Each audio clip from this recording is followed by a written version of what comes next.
جب ان میں سے کسی کو بیٹی کے پیدا ہونے کی خبر ملتی ہے تو اس کا منہ غم کے سبب کالا پڑ جاتا ہے اور وہ اندر ہی اندر گھٹنے لگتا ہے، اور اس خبر بد کے سبب جو وہ سنتا ہے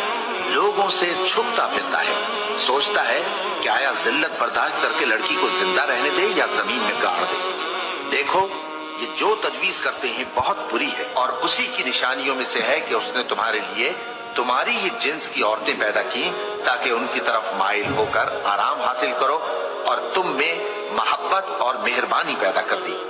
جو لوگ غور کرتے ہیں ان کے لیے ان باتوں میں بہت سی نشانیاں ہیں، اور عورتوں کا حق مردوں پر ویسا ہی ہے جیسے دستور کے مطابق مردوں کا حق عورتوں پر ہے، البتہ مردوں کو عورتوں پر ایک درجہ فضیلت ہے،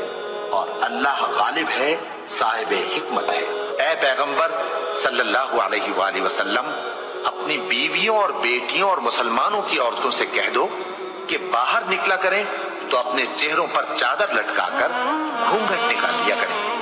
یہ چیز ان کے لیے موجب شناخت و امتیاز ہوگی تو کوئی ان کو ایذا نہ دے گا، اور اللہ بخشنے والا ہے، مہربان ہے۔ اور کسی مومن مرد اور مومن عورت کو حق نہیں ہے کہ جب اللہ اور اس کا رسول کوئی بات طے کر دیں تو وہ اس کام میں اپنا بھی کچھ اختیار سمجھے، اور جو کوئی اللہ اور اس کے رسول کی نافرمانی کرے وہ بالکل گمراہ ہو گیا۔ مسلمانوں، تمہاری عورتوں میں جو بدکاری کا ارتکاب کر بیٹھیں ان پر اپنے لوگوں میں سے 4 شخصوں کی شہادت لو، اگر وہ ان کی بدکاری کی گواہی دیں تو ان عورتوں کو گھروں میں بند رکھو یہاں تک کہ موت ان کا کام تمام کر دے، یا اللہ ان کے لیے کوئی اور سبیل پیدا کرے۔ اور جو 2 مرد تم میں سے بدکاری کریں تو ان کو ایذا دو، پھر اگر وہ توبہ کر لیں اور نیکوکار ہو جائیں تو ان کا پیچھا چھوڑ دو، بے شک اللہ توبہ قبول کرنے والا ہے، مہربان ہے۔ اور جس چیز میں اللہ نے تم میں سے بعض کو بعض پر فضیلت دی ہے اس کی تمنا مت کرو۔ مردوں کو ان کاموں کا ثواب ہے جو انہوں نے کیے، اور عورتوں کو ان کاموں کا ثواب ہے جو انہوں نے کیے، اور اللہ سے اس کا فضل و کرم مانگتے رہو۔ کچھ شک نہیں کہ اللہ ہر چیز سے واقف ہے۔ مرد عورتوں پر حاکم ہے، اس لیے کہ اللہ نے بعض کو بعض سے افضل بنایا ہے، اور اس لیے بھی کہ مرد اپنا مال خرچ کرتے ہیں۔ تو جو نیک بیویاں ہیں وہ فرمانبردار ہوتی ہیں، اور ان کے پیٹھ پیچھے اللہ کی حفاظت میں مال و آبرو کی خبرداری کرتی ہیں۔ اور جن عورتوں کی نسبت تمہیں معلوم ہو کہ سرکشی اور بدخوئی کرنے لگی ہیں تو پہلے ان کو زبانی سمجھاؤ، اگر نہ سمجھیں تو پھر ان کے ساتھ سونا ترک کر دو، اگر اس پر بھی باز نہ آئیں تو زد و کوب کرو، پھر اگر تمہارا کہنا مان لیں تو پھر ان کو ایذا دینے کا کوئی بہانہ مت ڈھونڈو، بے شک اللہ بہت اونچا ہے، بڑا ہے۔ مومنوں، تم کو جائز نہیں کہ زبردستی عورتوں کے وارث بن جاؤ، اور دیکھنا اس نیت سے کہ جو کچھ تم نے ان کو دیا ہے اس میں سے کچھ لے لو، انہیں گھروں میں مت روک رکھنا۔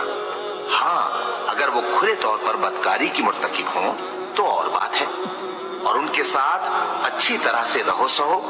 پھر اگر وہ تم کو ناپسند ہوں تو عجب نہیں کہ تم کسی چیز کو ناپسند کرو، اور اللہ اس میں بہت سی بھلائی پیدا کر دے۔ بدکاری کرنے والی عورت اور بدکاری کرنے والا مرد جب ان کی بدکاری ثابت ہو جائے تو دونوں میں سے ہر ایک کو 100 درے مارو، اور اگر تم اللہ اور روز آخر پر ایمان رکھتے ہو تو اللہ کے قانون کو نافذ کرنے میں تمہیں ان پر ہرگز ترس نہ آئے،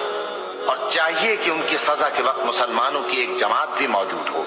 بدکار مرد تو بدکار یا مشرک عورت کے سوا کسی سے نکاح نہیں کرتا، اور بدکار عورت کو بھی بدکار یا مشرک مرد کے سوا اور کوئی نکاح میں نہیں لاتا، اور یہ یعنی بدکار عورت سے نکاح کرنا مومنوں پر حرام ہے۔ اور جو لوگ پرہیزگار عورتوں کو بدکاری کا عیب لگائیں اور اس پر 4 گواہ نہ لائیں تو ان کو 80 درے مارو، اور کبھی ان کی شہادت قبول نہ کرو، اور یہی بد کردار ہے۔ ہاں، جو اس کے بعد توبہ کر لیں اور اپنی حالت سنوار لیں تو اللہ بھی بخشنے والا ہے،